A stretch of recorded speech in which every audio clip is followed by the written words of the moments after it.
Alhamdulillahilladzi hadana li hadza wa kunna linahtadiya laula an hadana Allah. Asyhadu an la ilaha illallah wahdahu la syarika lah wa asyhadu anna Muhammadan abduhu wa rasuluh. Allahumma shalli wa sallim ala nabiyyina Muhammadin wa ala alihi wa sahbihi ajma'in.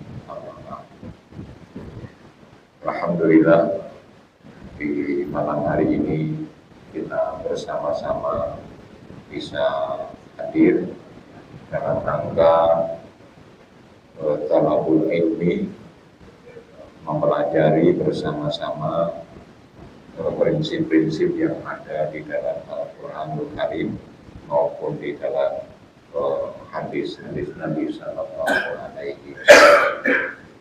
Kita berharap majelis kita bersama sebagaimana dijanjikan oleh Rasul Sallallahu Alaihi Wasallam menjadi sarana majelis yang dirahmati Allah Subhanahu Wa Taala. Salawat dan salam kita sampaikan untuk Nabi kita Muhammad Sallallahu Alaihi Wasallam.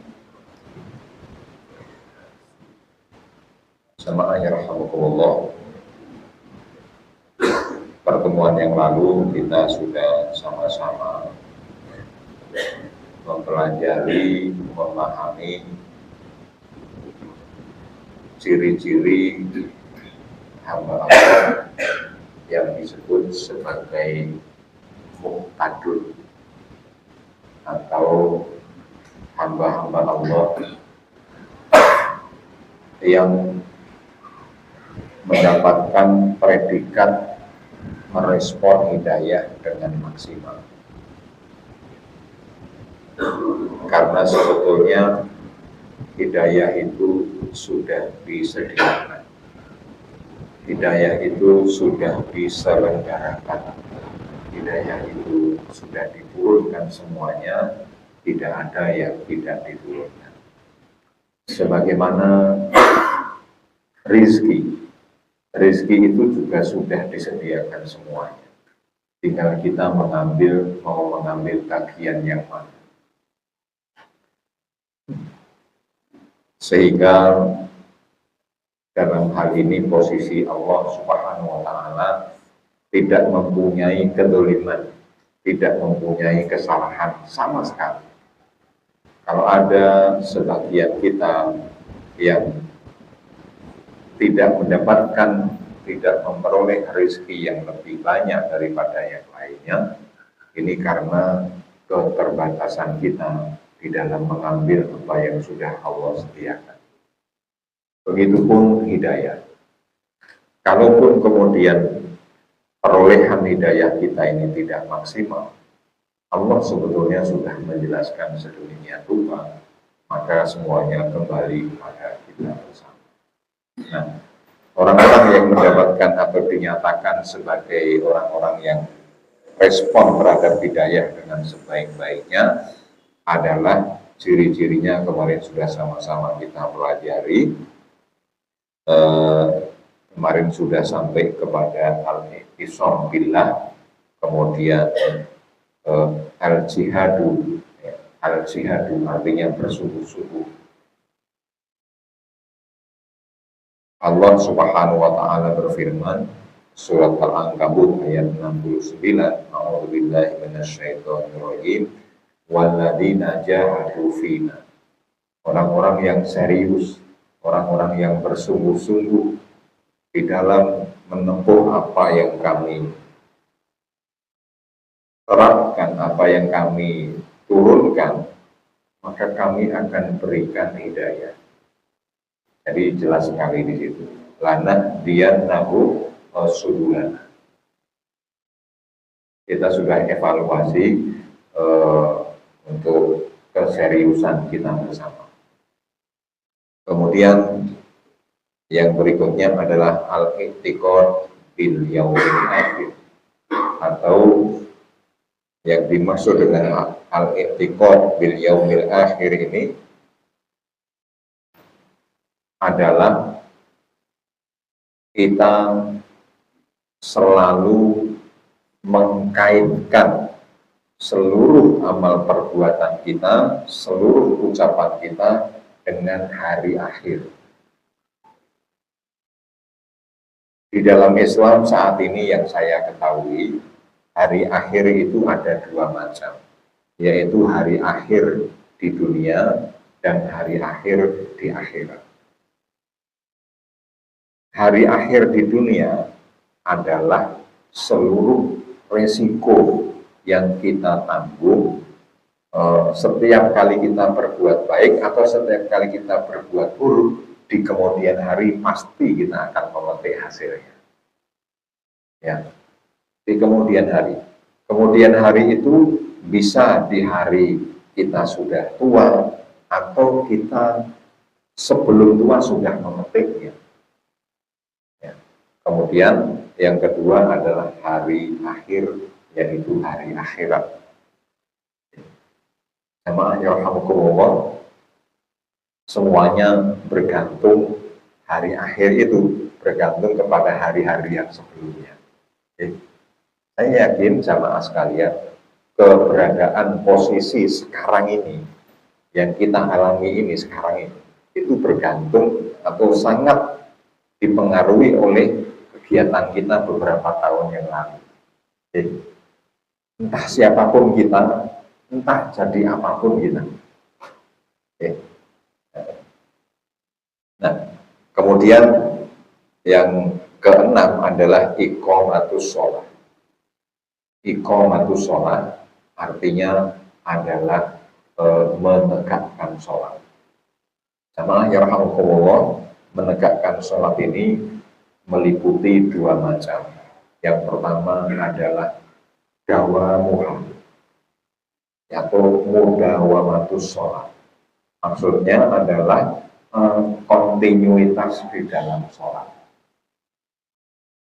Jadi seperti apapun kualitas sholat kita, ini harus kita dawamkan, harus kita kontinukan, harus tidak boleh berhenti. Karena sejelek-jeleknya sholat, ya, sejelek-jeleknya sholat, kata Rasul Shallallahu Alaihi Wasallam, tetap akan mampu mencegah perbuatan keji dan munkar. Kenapa demikian? Karena Rasulullah Shallallahu Alaihi Wasallam pernah dicurhati oleh sebagian sahabat, wahai Rasul, orang sahabat kita ini sholat tapi juga mencuri, sholat tapi juga berbuat keliru. Kata Rasulullah Shallallahu Alaihi Wasallam, sholatnya akan mencegah kekeliruannya, sholatnya akan mengerem pencuriannya. Begitu. Kalau dawam, kalau continue. Kemudian yang kedua adalah at-tatsabbut. At-tatsabbut itu artinya adalah mempertahankan sholat itu dalam posisi sesuai dengan waktunya. Posisinya, pelaksanaannya sesuai dengan waktunya. Begitu jamaah sekalian. Kemudian kalau seperti itu maka kita termasuk muqtadun. Kemudian urutan yang keenam, dan ini jamaah yarhamukumullah,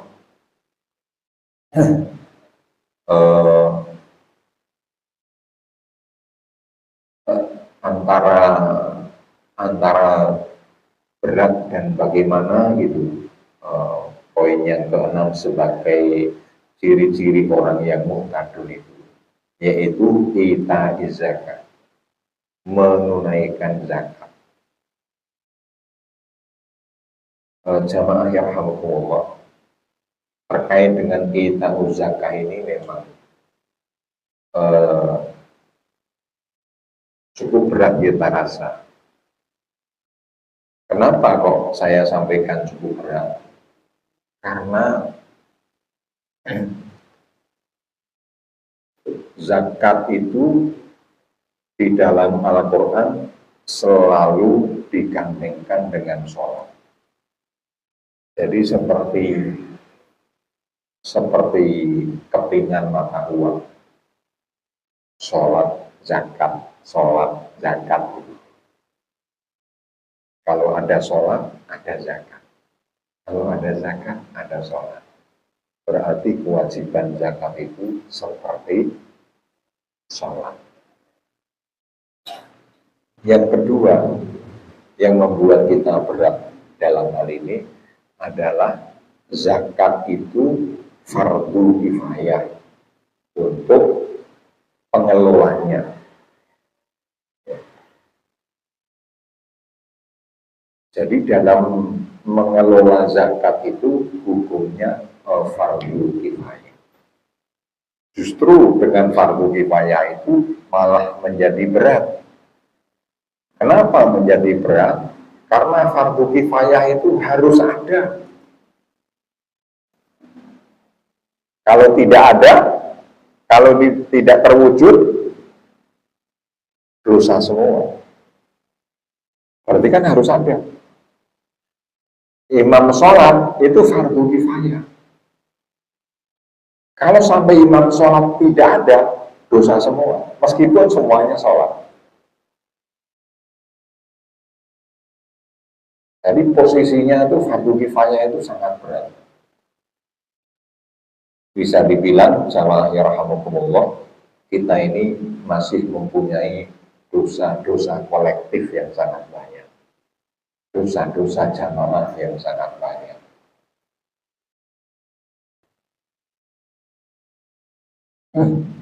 Salah satunya adalah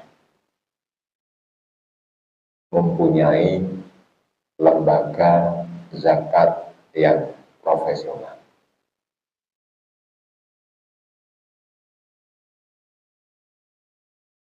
Dan jamaah ya rahmatullah,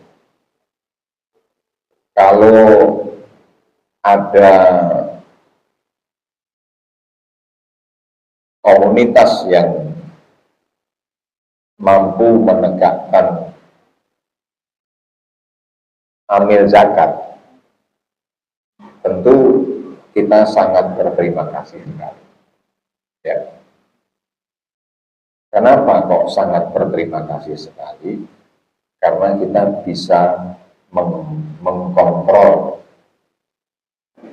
harta kita bersama, sehingga kita terhindar dari kezaliman.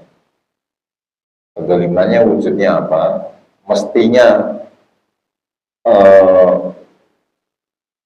Mestinya barang ini sudah tidak ada pada diri saya, tapi sampai sekarang masih ada pada diri saya. Jadi barang ini mestinya bukan milik saya, karena harusnya dizakati. Tapi ternyata karena tidak ada petugas zakat, maka kita tenang-tenang saja. Maka kalau ada petugas zakat, terima kasih banget. Ya, terima kasih sekali. Allah Subhanahu wa Ta'ala menyebutkan dengan tegas bahwa harta yang tidak dizakati maka akan menjadi batu setrika. Itu kan Al-Quranul Karim. Jadi harta yang tidak dizakati itu akan menjadi batu setrika, kemudian disetrikakan di punggung. Rasulullah Shallallahu Alaihi Wasallam memberikan gambaran dengan melalui hadis yang sahih, menyebutkan bahwa harta yang tidak dizakati maka nanti akan berubah menjadi uang. Kalau di dalam hadis disebutkan ularnya kepalanya buta. Saya tidak mengerti tafsirnya ular kepalanya buta seperti apa, enggak ngerti. Pokoknya hadisnya bilang seperti itu. Kemudian ular itu akan melilit kita bersama, akan mencapik-capik kita bersama, kemudian mengatakan, akulah harta yang dulu tidak engkau jaga. Siapa di antara kita yang tidak takut dengan ular? Tentu takut semua. Begitu kata Rasulullah SAW.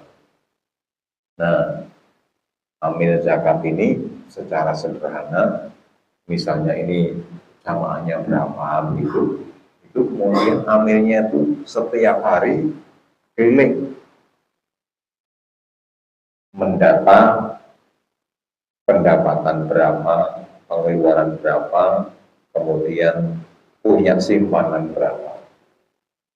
Barang-barang jenengan ini coba dihitung 1, 2, 3, 4 jenisnya apa saja, kemudian nanti disampaikan, oh yang ini tidak masuk zakat, oh yang ini masuk zakat, oh yang ini tidak. Kan nyaman jadi.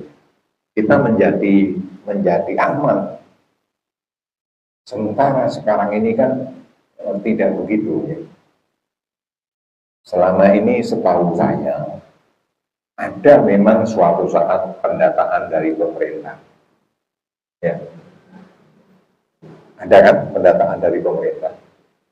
Tapi pendataan dari pemerintah itu kan sesuai dengan pengakuan saja.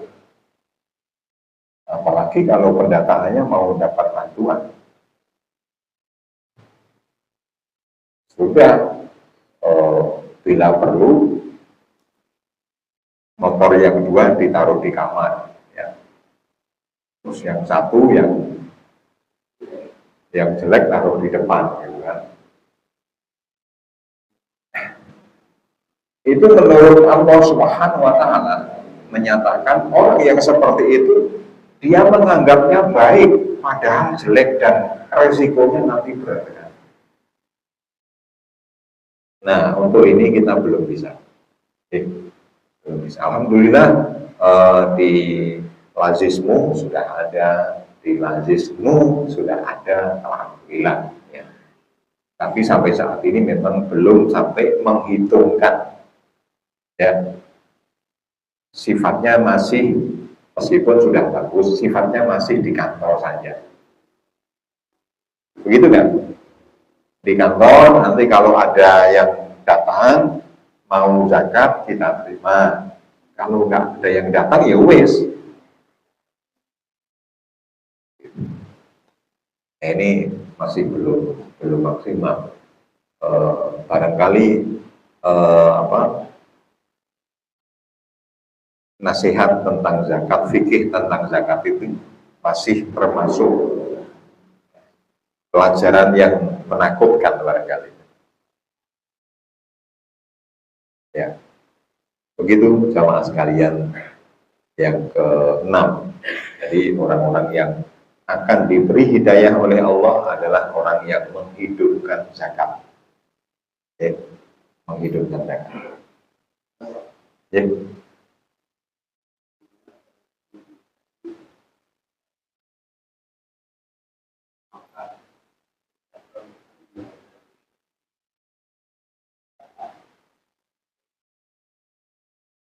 Diulang Pak.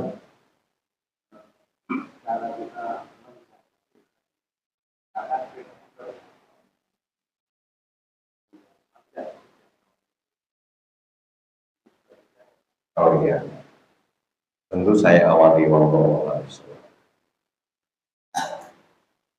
Syariah Islam sangat luar biasa. Ya, syariah Islam sangat luar biasa.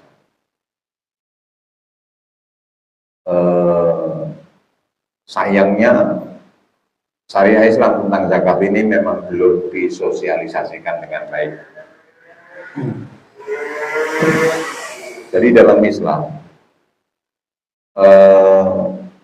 kepemilikan suatu barang selama barang itu dipakai untuk mobilitas, selama barang itu dipakai untuk setiap hari kegiatan, maka tidak terkena zakat.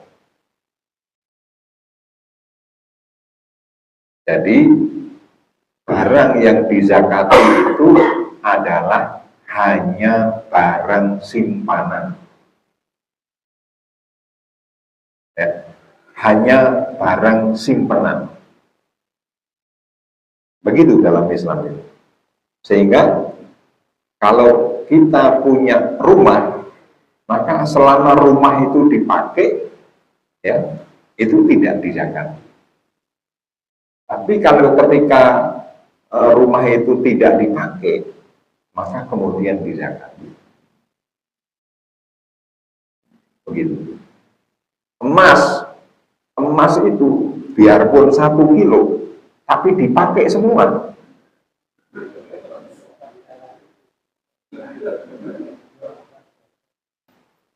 Itu tidak dizakati karena dipakai. Gimana mau pakai emas 1 kilo? Taruh sini, taruh sini. Kendaraan yang dipakai untuk mobilitas tidak dizakati. Jadi kalau ada nggak kita yang suka punya kendaraan, tapi kendaraan simpenan, ada nggak? Ya, suka ada itu. Nah, jadi sengaja beli baru, ya beli baru, kemudian disimpan. Nanti 10 tahun kemudian baru dikeluarkan. Nanti kan jadi barang antik tapi masih mulus luar biasa. Ada kan? Nah, Rasulullah SAW menyebutkan kepada kita bersama bahwa siapa di antara kalian yang mempunyai ladang, yang mempunyai pekarangan, kemudian pekarangan itu tidak terurus, tidak dipakai, tidak produktif, maka alternatifnya adalah sebagai berikut. 1, silahkan dikasihkan ke orang lain. Dengan kersa dikasih, kersa. Pada masa Rasul Shallallahu Alaihi Wasallam banyak yang dikasih, yaitu itu selalu dicek. Ini salahmu, iya. Ini ladangmu, iya. Diurus enggak? Enggak. Ambil, kasihkan yang lain. Kalau tidak dikasihkan, maka kemudian minimal dipinjamkan. Kalau tidak dipinjamkan, minimal dikontrakkan. Kalau tidak dikontrakkan, minimal kemudian dijual. Tidak boleh memiliki barang yang tidak produktif, yang tidak dipakai. Begitu syariah Islam ini. Nah, kembali kepada pertanyaan tadi, bagaimana kalau motor kita kemudian kita pajaki, apakah sudah masuk zakat atau belum? Belum. Karena motor yang kita pakai itu tidak ada zakatnya. Tidak ada zakatnya. Lalu, bisa dipahami? Ya. Rumah juga begitu. Rumah itu kalau punyanya cuma 1, ditempati, ya wes, tidak ada zakatnya. Nah, kalau sudah mulai punya rumah 2, nah, itu rumahnya 3, rumahnya 4, itu kan kemudian ada, nggak mungkin 4-4-nya ditempati kan, lain nempatin juru kepiye, baru kena zakat. Baru kena zakat. Jadi contoh yang sederhana, yang paling mudah kita contohkan adalah harta-harta investasi. Nah, itu kena zakat. Oke. Demikian, mudah-mudahan bisa dipahami. Ada yang mau nyusul pertanyaan? Kalau lukisan itu harus dizakati,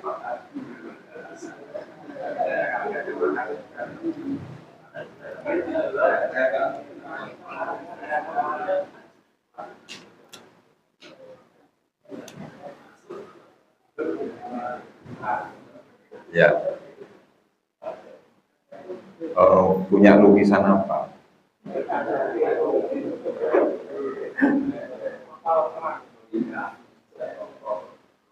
Ya, jamaah sekalian,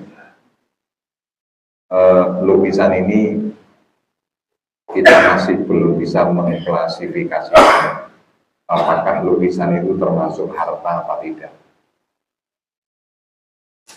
Karena dibilang mahal, kalau dijual ke saya juga nggak akan mahal. Jadi hanya orang-orang tertentu saja yang bilang mahal kan. Saya masih belum bisa apakah lukisan itu termasuk mahal apa tidak. Maksudnya mahal itu adalah nek dijual sak-sae itu mahal nggak Pak? Kok digowo ning pasar Borobudur payu nggak Pak? Nah, saya masih belum bisa itu. Ya, masih belum bisa.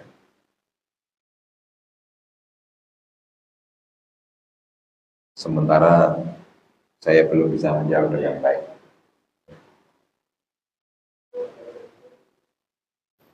Baik, kita lanjutkan ya. Sama yarhamukumullah. Yang ke-8 yang disebut sebagai orang-orang yang mendapatkan atau merespon hidayah dengan maksimal adalah orang-orang yang mempunyai tingkatan atau kualitas al-khasyatu minallah. Al-khasyatu minallah. Sama sekalian, terkait dengan al-khasyatu minallah ini kita perlu sama-sama jelaskan lebih rinci ya.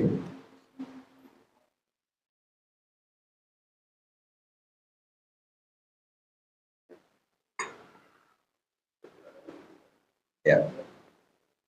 Tentu saya awali wallahu a'lam bishawab jamaah sekalian. Jenengan pernah mendengar aliran makrifat? Nah, pernah ya? Aliran makrifat itu yang bagaimana sih? Saya ngetribut. Makrifat saya ngetribut. Gimana?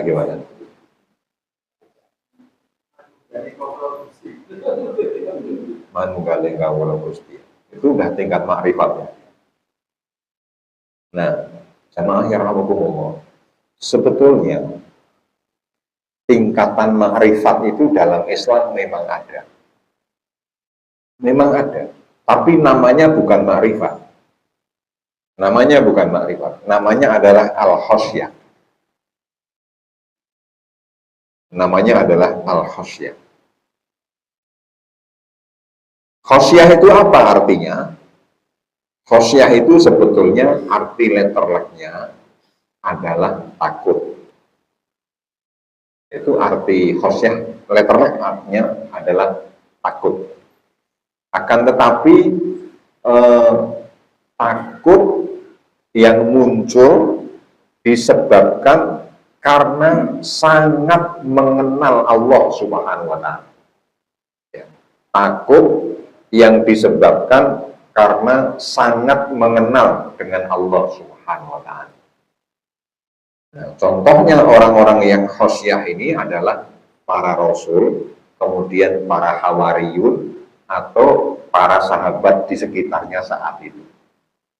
Itu orang-orang yang paling khasyah kepada Allah Subhanahu wa Ta'ala, yaitu orang-orang yang paling kenal betul, paling mengerti betul dengan Allah Subhanahu wa Ta'ala. Jamaah yarhamukumullah. Semakin tinggi khasyah kita kepada Allah, semakin tinggi kenal kita kepada Allah Subhanahu wa Ta'ala, maka Allah semakin memberikan petunjuk. Nah, saya akan contohkan di malam hari ini di antaranya 2 ayat Allah Subhanahu wa Ta'ala yang menyebutkan sebagai orang yang khasyah.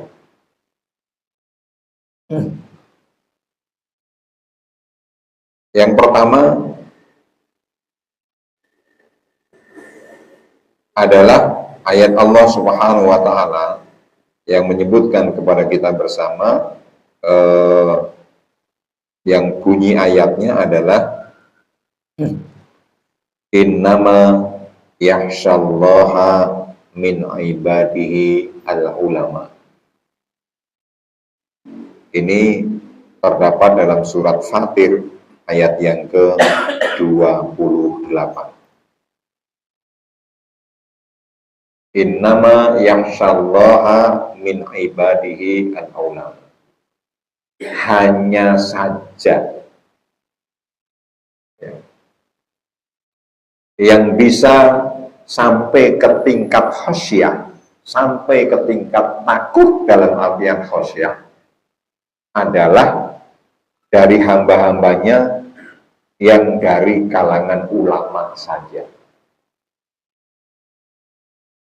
Nah, ini maksudnya ulama itu bukan kemudian kita tidak bisa mencapainya, tidak demikian. Tapi ulama ini maksudnya adalah jamak dari alim, ya, yaitu orang-orang yang alim. Alim bahasa Al-Quran, bahasa Arab, bahasa Indonesianya adalah orang-orang yang cerdas, orang-orang yang pinter, orang-orang yang penuntut ilmu dengan maksimal. Ya, jadi tidak kemudian ono mengulama tok, ya begitu. Tidak demikian, tapi orang-orang yang alim. Nah, di antara wujud kealimannya ini, jamaah rahimakumullah, nanti sama-sama kita jelaskan. Sementara saya jelaskan dengan ringkasan, ya, dengan ringkasan. Saya ingin contohkan kepada kita bersama. Ya. Saya ajukan pertanyaan, bagaimana Anda bersikap kepada seseorang seandainya seseorang tersebut memberikan segala rupa yang Anda inginkan, dituruti. Rumah dikasih, mobil dikasih, pengen istri disediakan, kolam renang dibangunkan.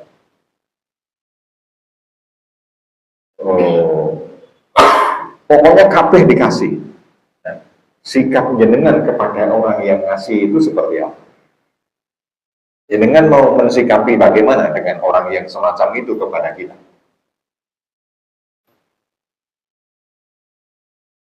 Pasti sangat hormat banget.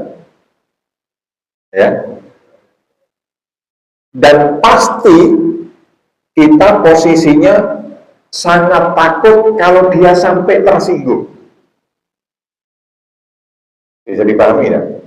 Nah, kita akan menjaga terus supaya orang itu tidak tersinggung dengan perbuatan kita.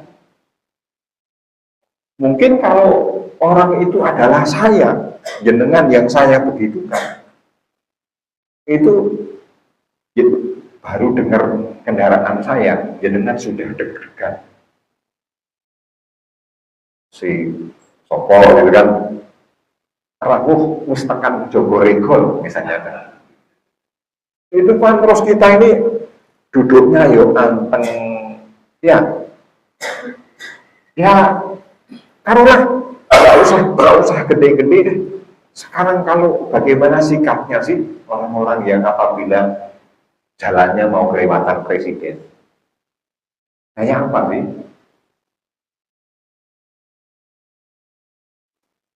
Lewati besok sore, kan kemungkinan jalan-jalan dicap secepat-cepatnya supaya tidak mengecewakan, gitu ya. Nah, jamaah rahimakumullah, kalau itu sudah paham, maka itulah khosyah. Jadi khosyah kepada Allah, takut kepada Allah itu menyadari bahwa Allah segala-galanya memberi kita semuanya tanpa terkecuali, pokoknya sip kabeh. Akhirnya kita ini takut kalau Allah sampai tersinggung. dengan perbuatan kita. Itulah artinya khosyah.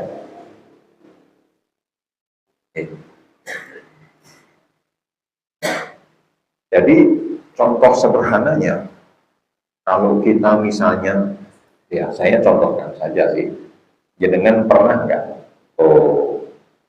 melihat, menyaksikan satu binatang, yang binatang itu wis cilik, ambune masya Allah. Binatang apa?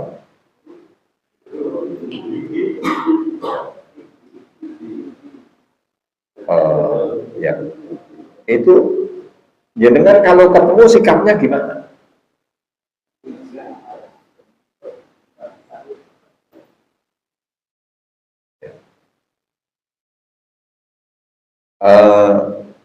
Ungkapkan kegemesan jenengan ketika mendapatkan tengu. Ya, ungkapkan kegemesan jenengan ketika mendapatkan tengu. Wis tolong dinora ketemu tengune. Kemudian ketemu, nah jenengan lek ngendika pripun?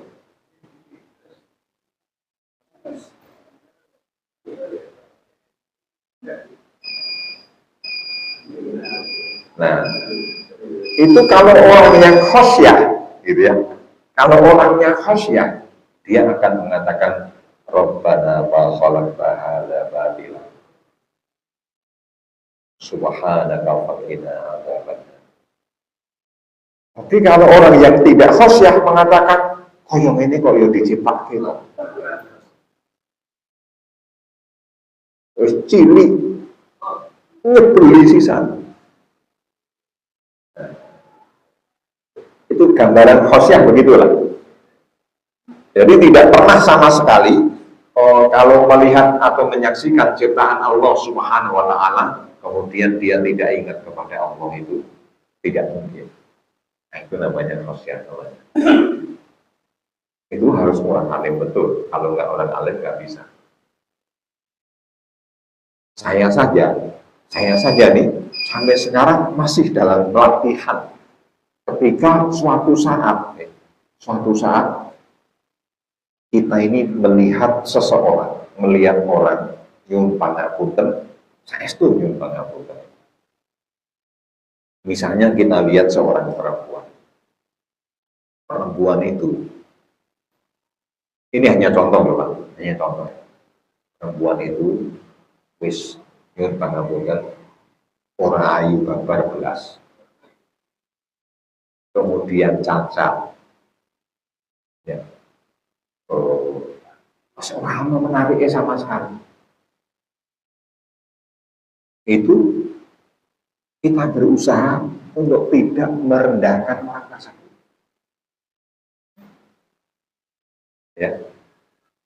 Sebaliknya, ketika suatu saat ketemu orang, masya Allah, cantiknya luar biasa, gantengnya luar biasa.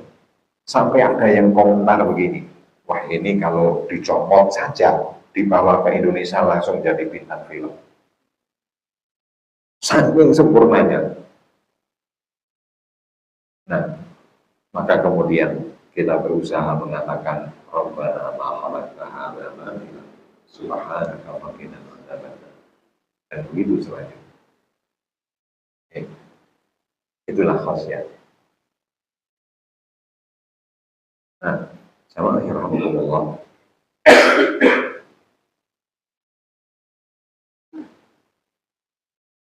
Ini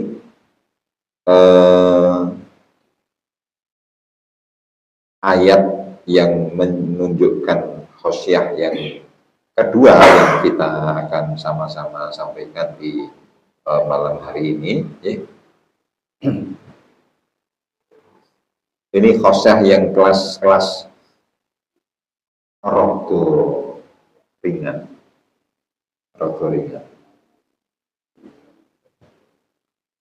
Yaitu terdapat dalam surat At-Taubah ayat yang ke-18.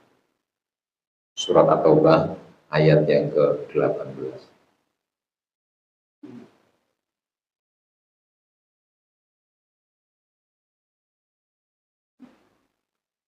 Di dalam ayat tersebut adalah innama ya'muru masajidallah. Jadi orang yang khosyah itu ciri-cirinya adalah memakmurkan masjid Allah. Memakmurkan masjid Allah Subhanahu wa ta'ala. Jadi masjid itu hidup. Ini sementara ini sering disalahartikan. Innama ya'muru masajidallah itu memakmurkan masjid itu tugasnya takmir.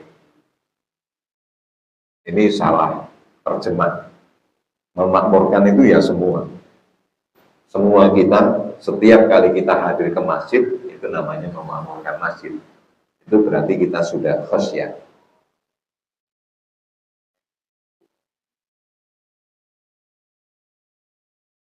Ya, di dalam ayat ini disebutkan di dalam memakmurkan masjid, di dalam menjaga keimanan kepada Allah dan kepada hari akhir, di dalam menegakkan salat, di dalam menunaikan zakat, walam yakhsha illallah. Dia tidak akan pernah takut kecuali kepada Allah Subhanahu wa taala. Farasa ulaika ayyakunu minal muhtadin. Nah, kalimatnya kan jelas itu. Orang yang tidak takut kecuali kepada Allah Subhanahu wa taala, mereka itulah orang-orang yang muhtadin. Jadi kalimatnya jelas sekali. Yang disebut muhtadin adalah orang-orang yang yakhsha, la yakhsha illallah, tidak takut kecuali kepada Allah Subhanahu wa taala. Demikian jamaah sekalian, dan bisa dipahami. Nah, jamaah yarhamukumullah.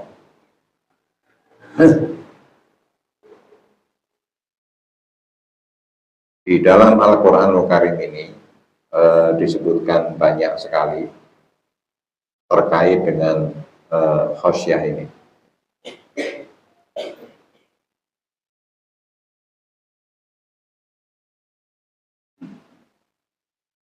Malam hari ini saya akan sebutkan satu saja.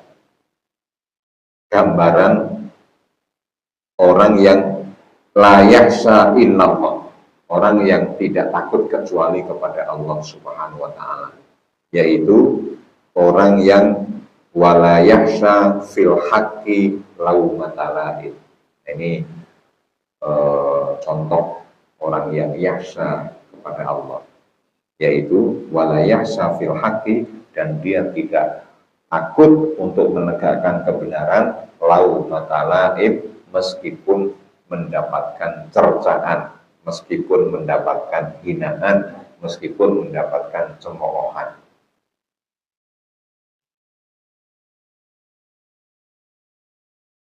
Kalau bahasa saya, meskipun dikomentari wagu. Ya, meskipun dikomentari wagu. Ayatnya adalah surat Ali Imran ayat yang ke-173. A'udzu billahi minasyaitonir rajim. Alladzina qala lahumun nas innan nasa qad jama'u lakum fahsyauhum fazadahum imana wa qalu hasbunallah wa ni'mal wakil. Ini cirinya orang yang yakhsha ilallah, yaitu alladzina qala lahumun nas, yaitu orang-orang yang apabila ada orang lain mengomentari dia, mengatakan kepadanya, innan nas qad jama'u lakum, sesungguhnya manusia sudah berkumpul untuk memboikot kalian. Nah, soalnya kowe aneh dewe kok. Aneh dewe. Wong liyane ra do salat ya salat dewe, kan aneh dewe. Ya. Ada kumpulan yang lainnya sholatnya masih nanti-nanti, saya mau izin sholat dulu, kan aneh-aneh. Pernah nggak gitu?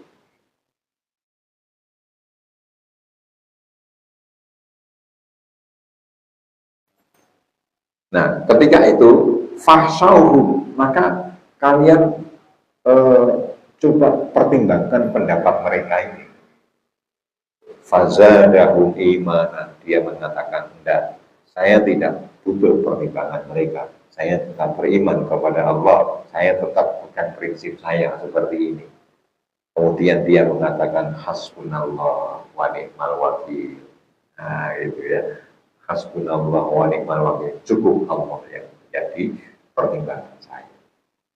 Nah, ayat ini kemudian diamalkan oleh banyak kita menjadi ujian. Kalau habis adzan, hasbunallah, ya.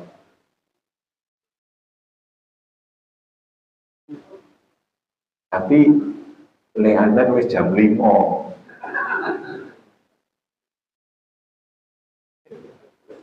Adzane jam 5 asar, hasbunallah wa ni'mal wakil. Ini yuk nyasar-nyasar. Gitu. Ya.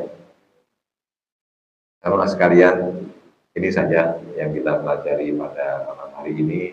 Insya Allah kita lanjutkan kembali terkait dengan beberapa ciri orang yang dinyatakan sebagai khosyah. Ya. Mudah-mudahan meskipun ciri-ciri itu cukup banyak, kemudian kita hanya nyerempet-nyerempet 1, 2, lumayan lah. Ya, lumayan. Nyangkut-nyangkut 3 gitu lah. Ya, masih lumayan. Kalian sama sekalian, mudah-mudahan ada manfaatnya. Insya Allah kita sambung lagi di pertemuan berikutnya. Mohon maaf kalau taklim saya ini membuat panjenengan sangat sakinah, sangat tenang, sehingga lama-lama tidak kelihatan diri saya ini.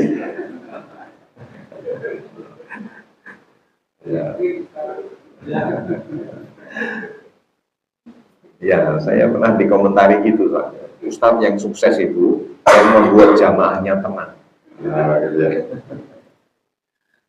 Kita akhiri dengan kafaratul majlis. Subhanallahumma wa bihamdika, asyhadu an la ilaha illa anta, astaghfiruka wa atubu ilaik. Assalamualaikum warahmatullahi wabarakatuh.